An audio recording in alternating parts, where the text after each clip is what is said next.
So ayun, kamusta? Ngayon pala dumating yung ating steep grill para sa Winner X, no?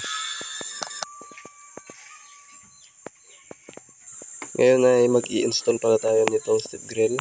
Ikakabit natin ito dito. So ito yung ating nabiling steep grill, no? May kasama na siyang bolt, syempre. Kasama na to sa pagbili natin. Hindi naman pwedeng wala to. So ayun, kabit natin to. So tuturuan ko po kayo kung paano mag-install nitong ating steep grill sa ating Honda Winner X Premium Edition. So sa pagbili pala nitong steep grill natin, meron pala itong kasamang spacer na plastic. So napansin ko hindi ito kakasya doon sa parang sa may butas sa ating motor. So kailangan natin itong i-modified. Lilihain natin yung gilid para kumasya. So ayun, pagkatapos natin maliha, kumasya na siya sa loob. At ayan, makikita nyo naman dito. At syempre, kailangan din natin gawan din yung isa. Dalawa yan eh. Yan, as you can see naman, di ba? So ayan, saktong-sakto. At pagkatapos nito, syempre ilagay natin yung i-install natin yung ating steep grill dito, no.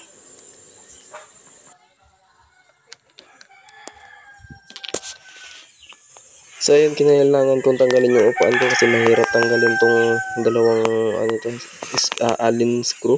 Allen screw. Itong na bolts, ito. Yan. Kasi mahirap tanggalin pag hindi natin tinanggal yung ating seat, no.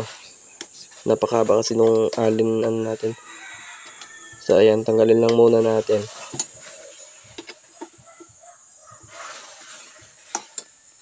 Medyo matigas din pala nito, no, kapag stuck talaga. Then ayun, natanggal na natin. At next natin gagawin is ilagay natin dyan yung ating steep grill. Kailangan i-align natin dun sa butas. Siyempre kailangan natin ng spacer na plastic. Itong ating strip grill, ilagay natin dito. Ayan, ganyan. Yan. At siyempre kailangan natin ng spacer para dun sa baba sa yung dalawang plastic na spacer. So ngayon dito pala, kinakabit ko na to dito. So dito napansin ko pala na yung dalawang spacer natin na nilihan natin is kapos pala siya. So kinailangan ko dito magdagdag ng isa pang spacer or like nuts, kailangan natin magdagdag. So ayun nga, nuts po yung ating nilagay dito dahil yung nakita ko na pipit dito sa ating para lang magsakto yung ating steep grill. So kapag ayan, sumakto na, tsaka natin i-screw ng screw using the screwdriver. Then ayan, nilalagay lang na hinigpitan lang natin dito.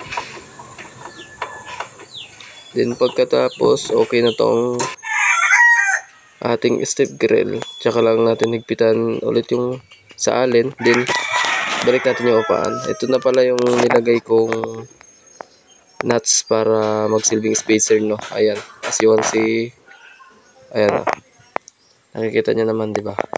So ayan, okay na yung steep grill natin, napakatibay. At ayan, di naman siya magalaw. There you go. Tapos na po tayo sa pag-install ng ating ating steep grill sa ating Honda Winner X. Iyon, no, ayos na. At syempre, dagdag pogi din to sa ating Winner X. As you can see naman, ayan ho, napakatibay. So ayan yung ating Winner X, napakaganda, bumagay siya, boy.